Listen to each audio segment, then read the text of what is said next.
President, ladies and gentlemen, I am indeed very happy to be present here today and to have the privilege of meeting and addressing the students who are the future builders of Pakistan.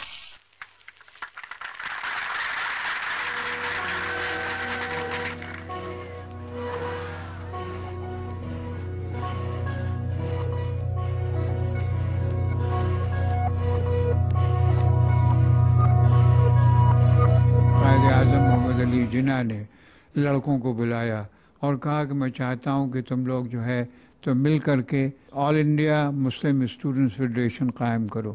چنانچہ انہوں نے حکم دیا رایا صاحب محمود آباد کو کہ آپ براہ کرم ان کی مدد کیجئے. ہم نے قائم کیا. اللہ کے فضل سے آل انڈیا مسلم اسٹوڈنٹس فیڈریشن قائم ہوا. قائد اعظم نے ایک ڈونیشن بھی دیا اس کے لیے. قائد اعظم نے آ کر کے اس کا اناگوریشن بھی کیا اور بڑی اچھی تقریر کی اور یہی کہا کہ میں پاکستان کا مستقبل نوجوانوں کے ہاتھ میں دیکھنا چاہتا ہوں اور دعا کرتا ہوں کہ اللہ تعالیٰ ان نوجوانوں کو اس قابل کرے کہ وہ بڑی مملکت کو چلا سکے. ہم کو یہ سیاسی مسلک دیا کہ تم جا کے کوشش کرو, مسلم لیگ کے جھنڈے تلے کھڑے ہو اور انشاءاللہ تم پاکستان بنا لو گے. بہت ہی اصولی آدمی تھے. انہوں نے کہا آپ کا پہلا کام یہ ہے کہ اچھی تعلیم حاصل کریں اور جو والدین آپ کی تعلیم کے لیے پیسے خرچ کر رہے ہیں اس کا صحیح مصرف بنائیں اور تعلیم حاصل کریں, چونکہ بلا تعلیم کے آپ ترقی نہیں کر سکتے. As you know, that the eyes of the world are upon Pakistan, and we are watched by the various nations of the world with the keenest interest since the establishment of Pakistan as an independent sovereign state. It has been a great and historical event.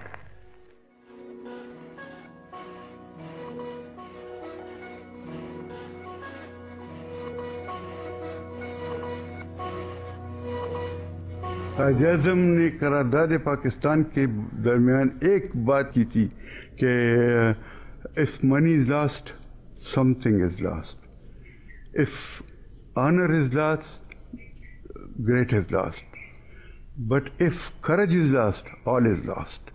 Quaid Azam مجھے اور میرے بھائی کو my children who کے پکارتے تھے, خاص کر اس میں مسلم لیگ کے سیشن میں جو لاہور میں ہوا تھا, کیونکہ ہمیں لوگوں نے پیسے دے دیے, انعام دے دیا, تو وہ اس وقت کے کائنز ہوتے تھے, تو کائنز زیادہ کائنز ہوتے, تو ہم وہ کائنز لے کے میں نے قائد اعظم کو دے دیا کہ یہ آپ مسلم لیگ کے فنڈ میں داخل کر دیں. پاکستان حاصل کرنے کے لیے ہم نے بہت قربانی کی ہے, مگر ہمیں پاکستان کو قائم رکھنے کے لیے ابھی اور قربانی کرنے ہوگی. مسلمان مصیبت میں گھبرایا نہیں کرتا.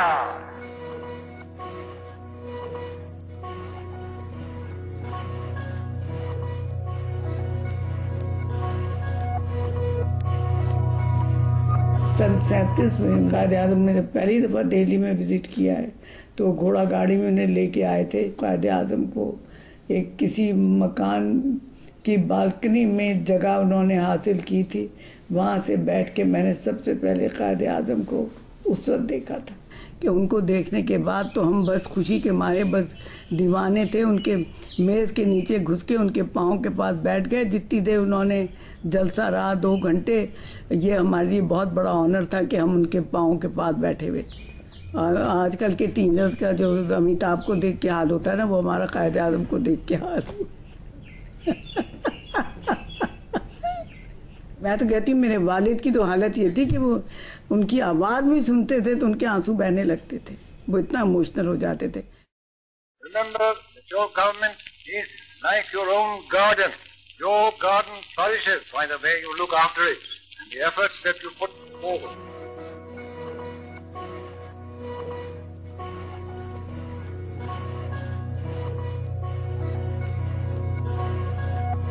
قائد اعظم بھی اکثر آ کے ہمارے ساتھ بریکفسٹ ٹیبل پہ بیٹھ جاتے تھے, بڑے ریلیکسڈ. جناح صاحب ہر سال گارڈن پارٹی دیتے تھے دلی میں, تو ہم لوگ گئے ان کی گارڈن پارٹی میں. تو میرے ہسبینڈ نے ان سے کہا کہ میں مسلم لیگ نہیں جوائن کر سکتا کیونکہ وہ سیکرٹری چیمبر آف پرنسز کے تھے، مگر میری بیوی بہت انتھیوزیاسٹک ہے، کہنے لگے we are happy to have the better half. Course he was a excellent host. لوگ اکثر سمجھتے ہیں کہ بڑے اسٹف تھے، مگر میرا تو تجربہ یہ ہے کہ وہ بہت ریلیکسڈ تھے، کم سے کم سوشلی بہت ریلیکسڈ تھے.